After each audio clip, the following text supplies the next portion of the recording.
আসসালামু আলাইকুম everyone, I hope সবাই অনেক ভালো আছেন। আজকে অনেক দিন পর টক মিষ্টি বড়ই এনেছি এবং বাজার থেকে আরও অন্যান্য আনুষঙ্গিক জিনিসগুলো এনেছি।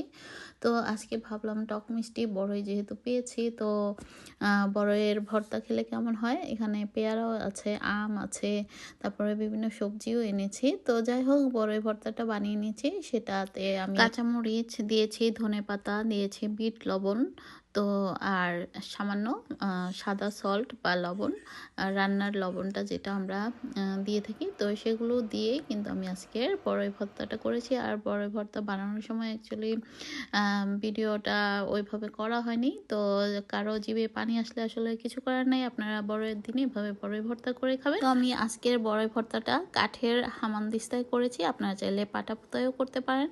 তো আমার চ্যানেলটিকে অবশ্যই সাবস্ক্রাইব করে রাখবেন নতুন নতুন রেসিপি পাওয়ার জন্য।